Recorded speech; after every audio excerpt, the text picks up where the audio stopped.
As we transition in the fall, many people experience the onset of allergies, oftentimes without realizing it. Air might feel refreshing in the spring, the summer, or the fall time. For some people, it doesn't. These seasons can also bring a host of irritants, things like ragweed and elm, juniper. Allergens, though, are not just nuisances.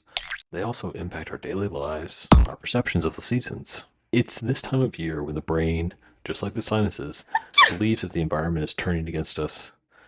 The temperature may climb, and then suddenly the air fills with this invisible confetti, with dust and dander and pollen swirls outside, and our daily activity outdoors becomes a weather experiment, and we become the subjects of this experiment. Geography, though, offers no escape routes, just variations on the same thing. Because in Tennessee, for example, fall allergies seem to be a year-round sport. Florida, naturally, there's more mold and grass and oak allergies.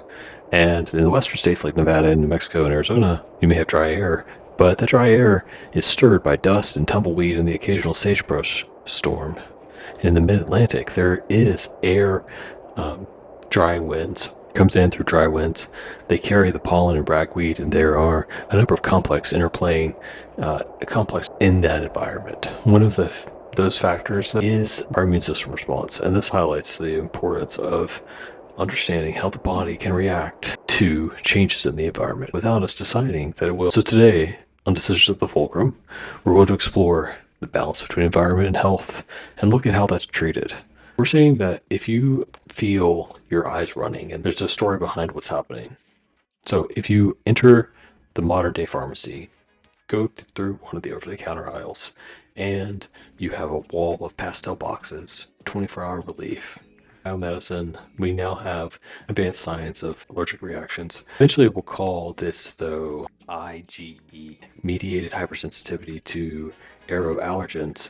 But for most of history, it felt just like a crosswind in our lungs, scraped with the nose. So to understand this, let's walk someone down some of those older roads into the candlelit pharmacies of the 19th and 20th centuries. And before Western biomedicine, we had the classical Chinese medical texts.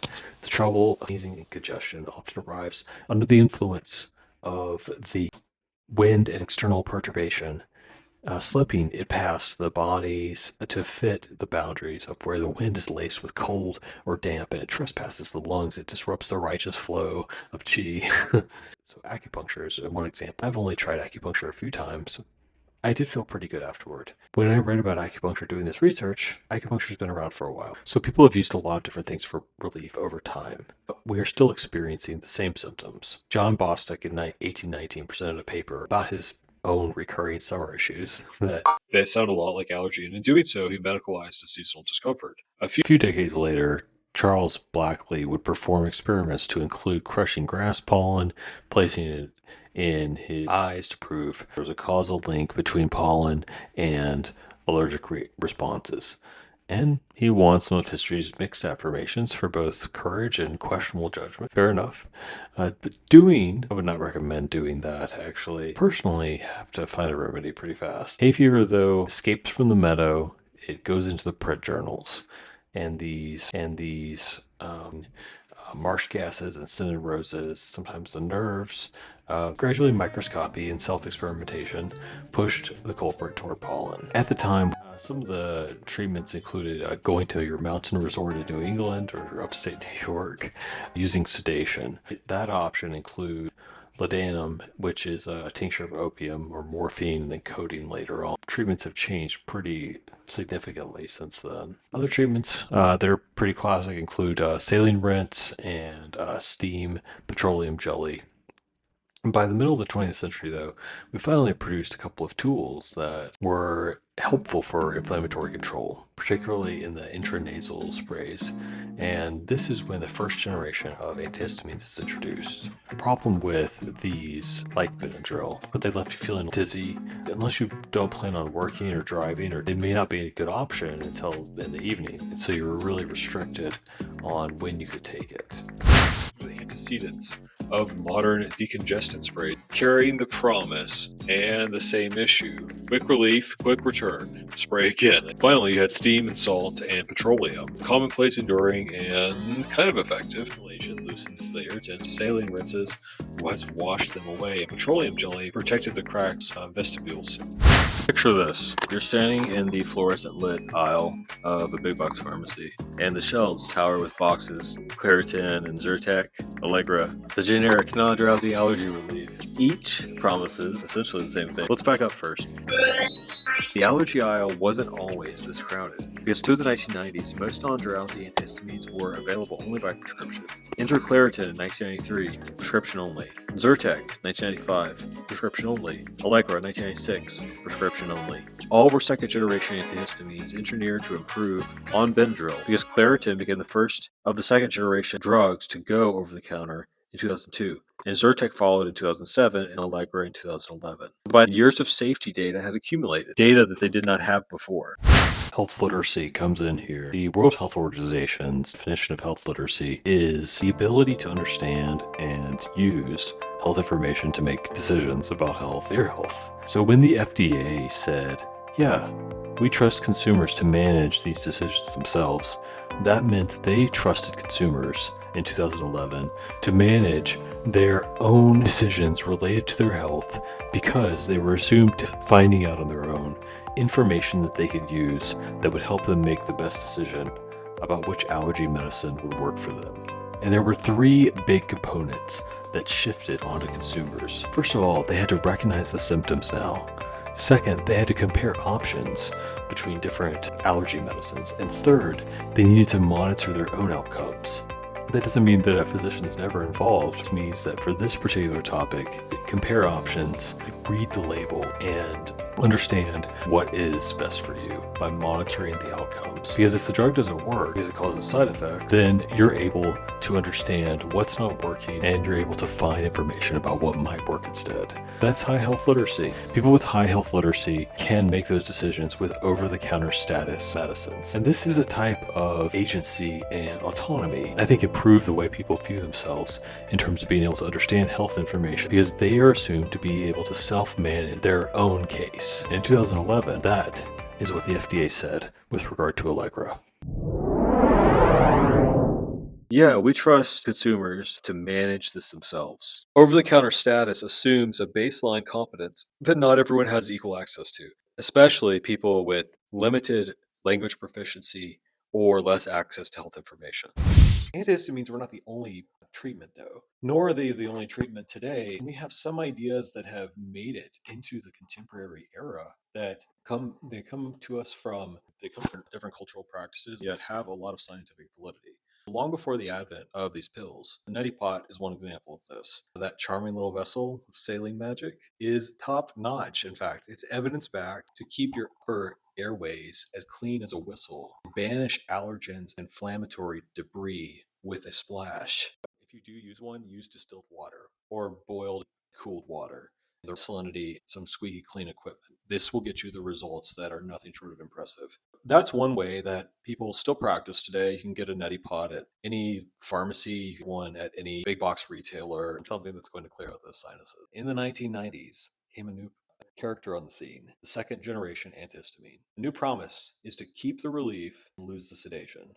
The newer generation ones, loratadine, cetirizine, fexofenadine, are large, less lipophilic molecules that barely even cross that blood-brain barrier. They target the histamine's peripheral effects, leave the cognition intact. And that means that you have fewer naps, more normal days. These medications initially were not available, though, to get over the counter. The migration of certain medicines from a prescription pad to a checkout basket. I believe that a time machine is needed to understand this better. Let's go back to 1997. The 1990s are a perfect time machine decade here for this story because there are two big threads that are colliding. The cautious rollout of second generation antihistamines like Allegra, Claritin, and Zyrtec, the loosening of DTC advertising or direct to consumer advertising rules in the United States. Let's go back in 1997 to get a sense of what this change was like, because this is when it occurred.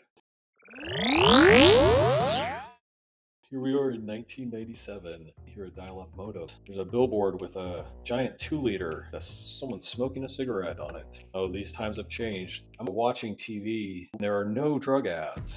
So the Spice Girls are topping the charts with the song Wannabe. Salsa has officially outsold ketchup in US grocery aisles, proving that the cultural taste for condiments is shifting as dramatically as the pharmaceutical regulations are shifting, because in the world of pharmaceuticals, something equally dramatic, maybe even more so than salsa topping ketchup, is underway. Because until this year, drug commercials did exist, but their format was underscored in a very different philosophy. Information was delivered as if it were an extension of the physician-patient relationship, not an invitation to consumers, not essentially a drug company getting in between the patient and provider. So in 1997, the FDA revised its rules. Pharmaceutical companies no longer had to list every single side effect within an ad itself. And although they do still list quite a few, but they could provide what the agency termed a major statement of the most important risks and then direct viewers to other sources, an 800 number or a website or print material, or all three, for an exhaustive list. And if you've ever picked up a prescription, you've probably seen this exhaustive list in very fine print on the medication printout. Prior to the revision, televised promotion leaned toward exhaustive disclosure that preserved that physician as the primary interpreter of drug information. But after 1997, health communication shifted toward a hybrid model. Consumers received a curated snapshot of the risk, something that was included in the ad, but it wasn't central to it. And it was accompanied by the sprinkles and frosting of persuasive imagery that linked drugs to lifestyle benefits. In fact, the FDA moved from requiring total information saturation to permitting selective communication strategies. So it redefined what it meant to be an informed patient.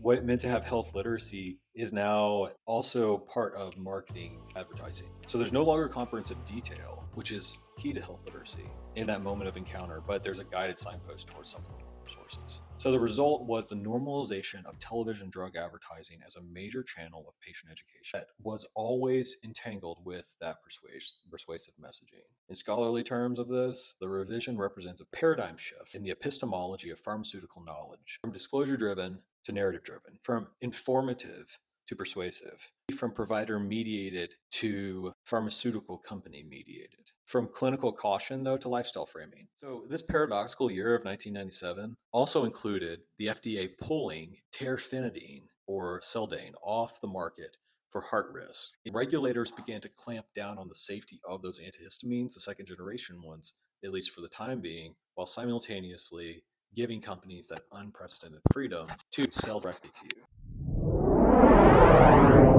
One of the brands first to embrace the new format was Claritin. The opening scene of a typical 1997-1998 spot had a person field without sneezing, enjoying their life much more thanks to Claritin. Here's a brief clip from one of the 1998 ads. Gentlemen of Claritin. In my line of work, you've got to be ready to hit your mark. That's why my doctor prescribed Claritin Ready Tabs for my seasonal allergies. It dissolves on your tongue without water, so you can take it anytime, any place. A recently approved rhythm was being employed in that narration. That rhythm was ask your doctor about Claritin. Seasonal allergy relief without feeling sleepy. This mandatory safety wording was simplified to a major statement, hastily spoken over a picture of beautiful, fluffy clouds and a crisp blue sky, or a slow pan of a park bench and birds chirping, right? In other words, a very nice day. There was pollen in the air, but the person wasn't affected by it. And so you also saw then a phone number or a web URL and a complete prescribing information. The ads for pharmaceuticals became aspirational rather than clinical. The emotive tone was new for the pharmaceutical industry, but not for marketing. Now the framing was that you are just momentarily restricted by these allergies. And antihistamines were one of the first to take advantage of this. And eventually they didn't have to take advantage of it at all because they moved to over the counter. The scientific data became a performative narrative, though. This is really the distinction. When a novel rhetorical device that gave it power was that you were optimizing. The visual grammar between 1997 and the year 2000, okay, just the early days of this regulatory change, was that you would see the recurring characters among brands that still serve as the template. The colors in the ads are blue and green. Those stand out for health and trust, supposedly. You're walking through nature in slow motion. There's this global abbreviation for vitality that people are experiencing. There is a brief statement of danger, and that's eased visually, though. It is buffered by the peaceful backdrops, typically softly spoken warning. And then finally, of course, the new motto, ask your doctor if this drug is right for you. Patients become consumers of medical discourse after hearing just one sentence. What's taking place in the initial years following the rule change is that in order to reduce the threats, any threat from taking the medication, to a whisper and to extend the lifestyle imagery, kind of like a trailer. Televised medicine, though, it becomes communication through metaphor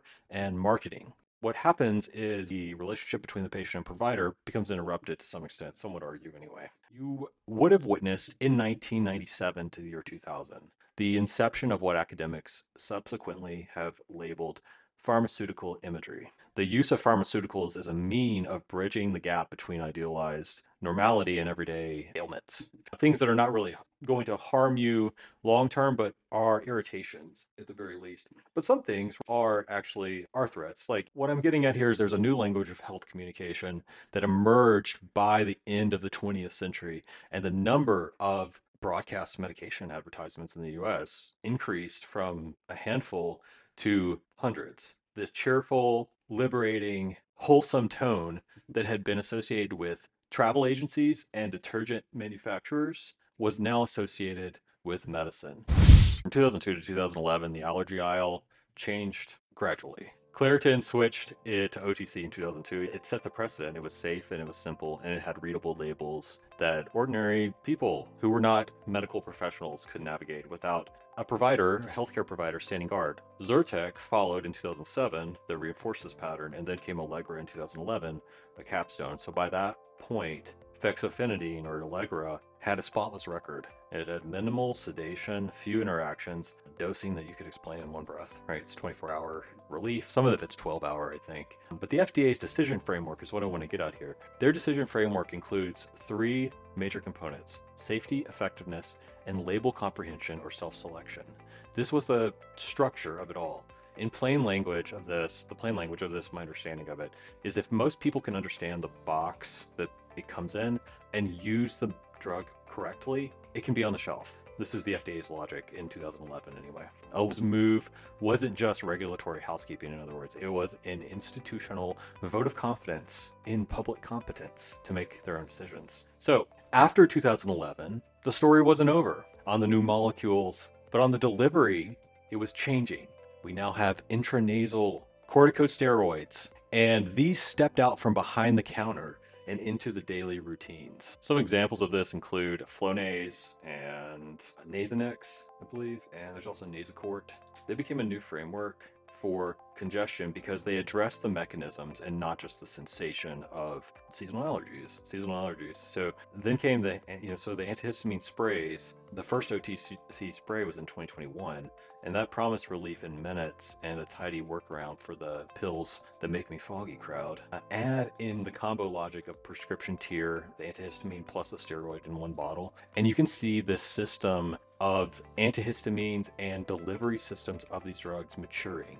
It's no longer about novelty. It's no longer about look at what we've discovered. It's now more about making the right choices for patients obvious. And the through line here is health literacy and competence. So competence is key here. Each migration from RX to OTC, each pivot from pill to spray, although you still have the neti pot, of course, as an option, is a small referendum on whether the average person can read that label. Information handouts that you might find at a medical provider's office that are sometimes in the front. The goal here is to match a mechanism to a symptom and use it consistently. So that's not just medicine, it's communication, it's institutional sense giving on the one side and practical sense making on the other side. If you've ever stood in that aisle comparing the boxes and thinking which one actually addresses this heavy blocked sinus feeling, that's the moment that this era was designed for. From the prescription pad to aisle 10 at your favorite grocery store or pharmacy. a shelf that learned to explain things plainly to patients, and a set of sprays eventually that let people fine tune that geography of their own breathing. In other words, things became more advanced. Of course, there are still prescription treatments. You can go to an allergy clinic, you can receive injections seasonally.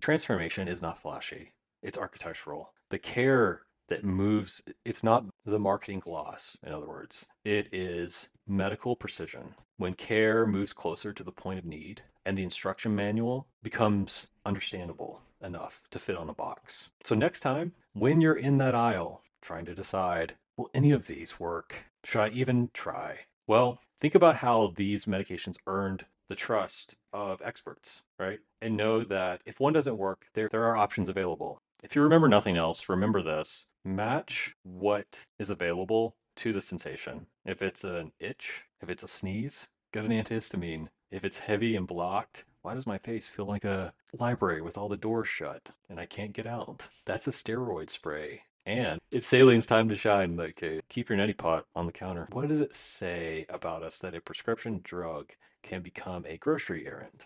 What does that say about the way that we imagine treatments and health? It says that in part that we are competent and capable enough to understand clear instructions, and you do not need a medical degree or a PhD to understand those things. You do need people with some background to approve of them, to assure that they're safe, and we need to have public trust in that way. Managing a small piece of our biology without turning it into a saga might be okay. The format of today's drug advertising is not really about deregulation, it's about design. When you take a walk, when you rake the leaves this fall, when you bag them, breathe like a person who knows what they are doing. Because you do. This has been Decisions at the Fulcrum. My name is Dr. William Hoffman, and I hope that you take several deep breaths today and decide. You've already done enough science for one morning. Enjoy your week.